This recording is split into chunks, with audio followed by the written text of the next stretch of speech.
Amahoro y'Imana nshuti muvandimwe, amahoro y'Imana wowe wakoze subscribe kuri Olivier Media TV, nawe utarayikora nizeye ko Nyagasani Imana azakuvugiramo ukankora subscribe, ukajya ukora share, comment na like, kuko mudahari cyangwa se mutabikora nta kintu na kimwe naba ndi gukorera. Nkuko mubizi rero Street Talks, umunsi tuba tugenda tugana nyine ku makuru abatandukanye abagenda avugwa mu gihugu cyacu cy'u Rwanda ndetse no muri Afurika ndetse no ku mugabane w'i Burayi hose. Tuba tugenda tubagezaho nyine amakuru abari kugenda avugwa ku mihanda. Vuba aha ngaha shampiyona cyangwa se ku munsi w'ejo APR iraza kuba ifata ihabwa igikombe cya Rwanda Premier League, ni kuri Stade Amahoro, aho izaba yakinnye na ekipe ya Musanze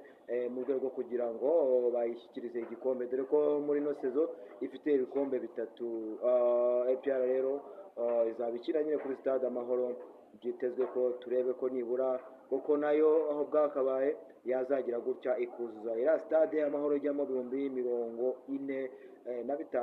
by'abafana, dore ko hariya hose hasigaye muri ya myanya isanzwe yose bashyize ku note y'igihumbi kugira ngo barebe ko nibura Stade Amahoro yazuzura ikuzuzwa na Nyamukandagira mu kibuga kikarasa imitutu. Ni nabwo ubwo bazaba bari gukina, nibwo Jose Chameleone azaba ari gutaramira abafana ba APR ndetse n'abandi banyarwanda bose muri rusange bazaba bagiye kureba uko ikipe ya APR yazamura igikombe cyangwa se yashyikirizwa igikombe yatsindiye cyangwa yakiniye, yavanye mu maboko y'ikipe ya Rayon Sport kubera kurangara kw'ikipe ya Rayon Sport. Tuvuye ngo gato rero tudatinze ngo gato, nuko murabizi ko Jose Chameleone mu gihugu cyo mu Rwanda nyine ko zaba nataramira abakunzi b'ikipe ya APR FC hariya kuri Stade Amahoro. Ubwo yari abamaze iminsi asoje igitaramo yakoreye muri Kigali Universe, aho yari kumwe na Wizomanizo murumuna we, aho bataramiye abantu rwose bakishima, bikavugwa yuko uwo muzi nka Clapton Kibonke cyangwa se umukinnyi w'amafilimu unazandika uzwi cyane muri filimi yitwa Umuturanyi, akaba ari uyandika ariko akaba yikina yitwa Gatogo, yagaragaje ibyishimo bidasanzwe ubwo yari hariya mu gitaramo nyine cya Jose Chameleone, dore we ko ubwewe yanivugiye yuko munsi ngo yapfuye, yabivuze rwose, yavuze ati umunsi napfuye ngewe ku kiro cyanjye umuntu uzacuranga ni Jose Chameleone ndetse na Kivumbi. Avuga n'undi muntu umwe nawe uririmba gospel, abo ngo nibo bashobora kuzaba baririmba ku kiriyo cya Clapton Kibonke umunsi azaba yapfuye. Akaba yabinyujije ku mbuga nkoranyambaga ze zose zitandukanye, akaba ariko yagiye abitangaza bibwira abamukurikira kuri social media ze. Tunyarukiye rero hakurya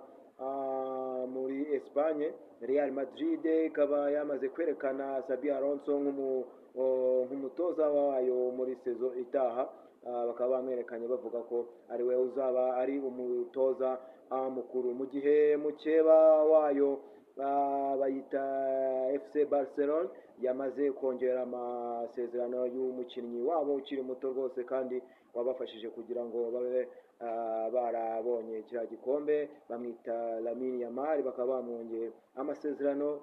y'imyaka 6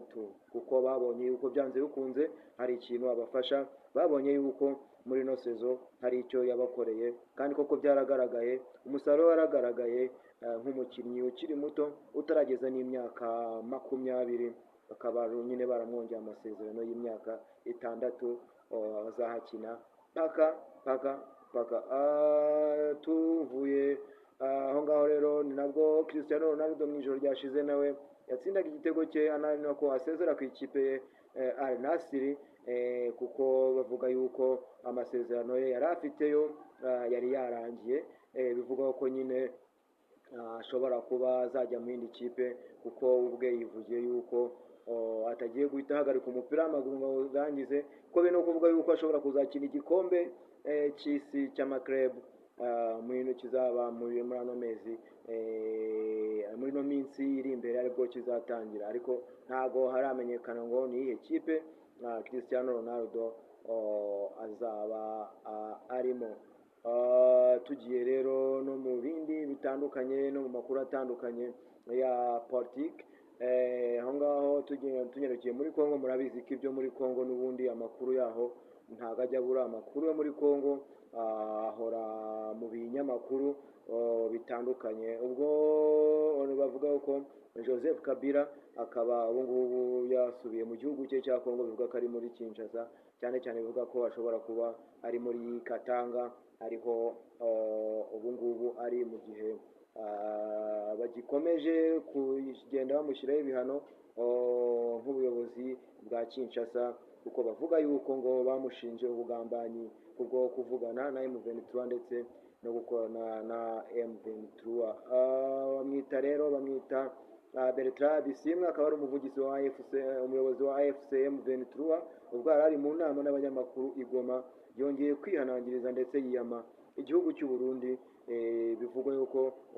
bakomeje kwica, abasirikare bacyo bakomeje kwica abaturage muri Kivu y'Uburasirazuba, ariko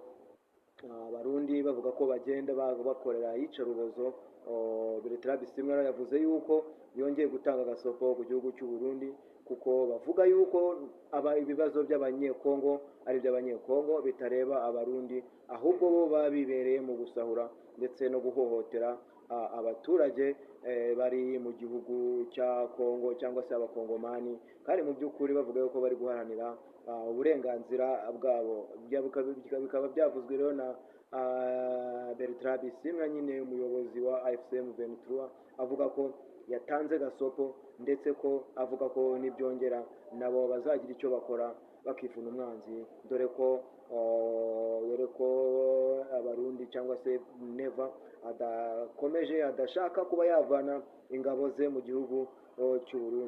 cya Kongo, nk'uko SADC yahavuye ikahavana n'intwaro zayo zose. Murabizi ko mu minsi ishize ndetse n'ubu ngubu bimwe na bimwe biracyagenda, ibikoresho bye yari yarazanye igenda ibivana mu gihugu cya Kongo yisubiriye iwabo. Tuvuye aho ngaho rero, hari indi nkuru nanone imaze iminsi icaracara, ivuga yuko mu karere ka Rusizi hari akagari kamwe, ubuyobozi bw'akagari bwashyizeho ikayi yo gusinyamo ku baturage baje gukora umuganda, ndetse n'abaturage baba baje mu nteko y'abaturage nyine iriya ikunze kuba hano mu mujyi wa Kigali, iba ku wa kabiri, usanga akenshi aribwo bagiye mu nteko y'abaturage. Bivugwa yuko umuturage wese asinyisha iyo yaje mu muganda cyangwa yaje muri iyo nteko y'abaturage, kuko ngo iyo adasinye nawe nta yindi serivisi ashobora kuba yagira gute, ashobora kuba yabona mu kagari, kuko iyo ugiye kwaka serivisi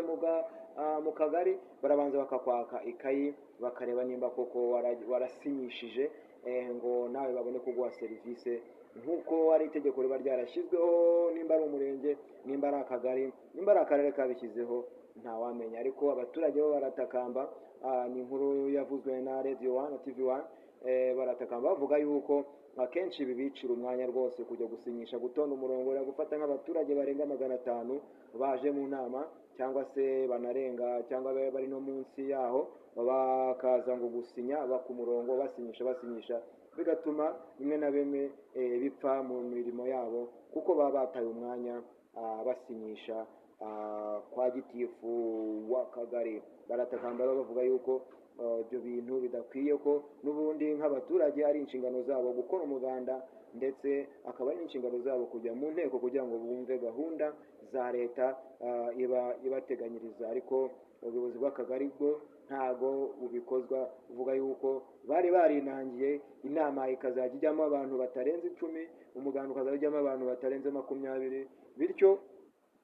bahitamo guhita bafata umwanzuro wo gushyiraho iyo systeme yo kugira ngo bazajye babasinyisha. Ubwo ngubwo umuntu udasinyisha nawe, umuntu udafite ako gakayi, nta serivisi n'imwe ashobora kuba yagira gute, nta serivisi n'imwe ashobora kuba yakwaka mu kagari, kuko of course barabanza bagacekinga bakora koko nimba nawe waritabiriye gahunda za leta ariyo umuganda ndetse n'inteko. Ariko njyewe numva kino kintu ari cyiza, nubwo ari ku ruhande rumwe wenda haba harimo gutakaza umwanya kw'abaturage ngo bajye mu bikorwa bitandukanye, ariko babizanye nko muri Kigali nibwo babashobora, kuko usanga kenshi abantu umunsi w'umuganda bariryamira, barafura, barara basinze, banyweye, bakaryama ngo ejo n'umuganda, ugasanga bari kwica abayobozi. Ibaze nawe uri umuyobozi ukajya mu nama, ukajya mu muganda, ukabura umuturage n'umwe, ese wabigenza ute? Gahunda leta iba yakubwiye kugeza ku baturage wayibwira nde? Iyo gahunda ahubwo iyo innovation yazanywe na ko kagari ko mu karere ka Rusizi, ku ruhande rumwe yaba ariyo, ariko nanone ubwo byasabwa ko babishyira mu murongo ugororotse, kugira ngo barebe uburyo bishobora kuba byanyura mu nzira nziza, atari ukubangamira abaturage cyangwa se atari ukubicira gahunda.